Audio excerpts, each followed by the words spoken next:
Well, to delve into this question, let's speak to someone who knows from bitter experience. I'm joined now by former Immigration Minister Philip Ruddock. Thanks for joining us, Philip. Philip, I know you've always been very, very compassionate about asylum seekers and refugees and wanted to do the right thing by them. Do these latest arrivals alarm you? Are they a signal that the people smugglers are up and running again?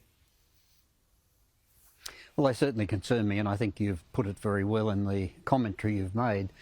I've still been working to try and help something close to 1 million people who have fled Myanmar, the Rohingya. And I've been working to try and get them home in safety and security. And you've seen some of the Rohingya on boats. Part of the problem you've got is that if people think that they get a boat trip to Australia and it gives them an advantage over the 30 million other people who've been found to be refugees in the world, you'll have diabolical trouble. My view has always been that Australia's approach, in the 20,000 or so places that we might be able to accommodate in a year, that we should take those most in need. And you don't get most in need if you're getting the people who are on boats who've got money to pay a people smuggler to put them in the front of the queue to ensure that others who have a greater priority for a place are left out. Well, that's the great problem, of course. Detection and maritime patrols are one thing, but they'll cut off attempted movements by people smugglers. The real worry is that somehow they've got the signal to start up again.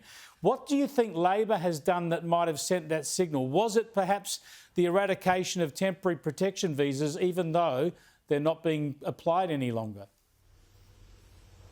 Well, let me be very clear about temporary protection visas. Temporary protection visas were within the mandate of the Refugee Convention.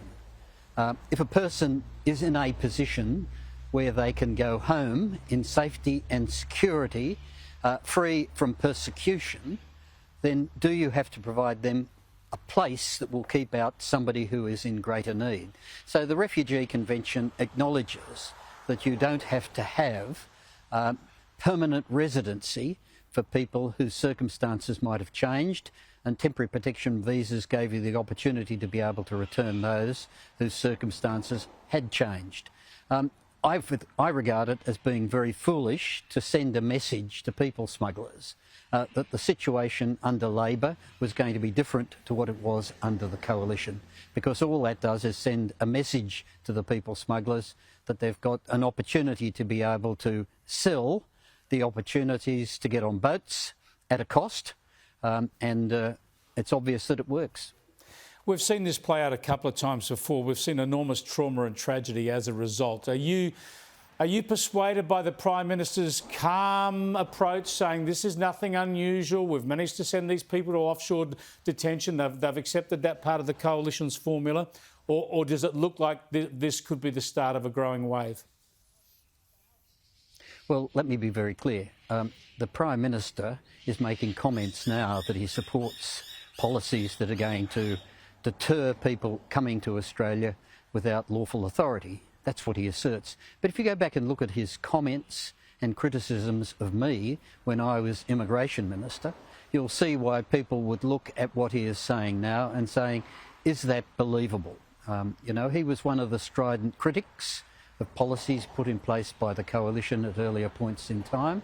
Of course, now he wants to say, not that I've changed my mind, but there is no difference between what the Coalition was doing and what we're doing now. Well, let me be very clear. If you abolish temporary protection visas, that sends a message. I think the people smugglers know that if they continue to press them, they won't be as strident as the Coalition had been in times past. And let me be very clear again. In my view, we need to be recognising that there are 130 million or so people displaced around the world. We can't take them all. The places should be available to those who need help most, not to those who've got the money to pay a smuggler. Philip Ruddock, thanks so much for your time. I appreciate your insights.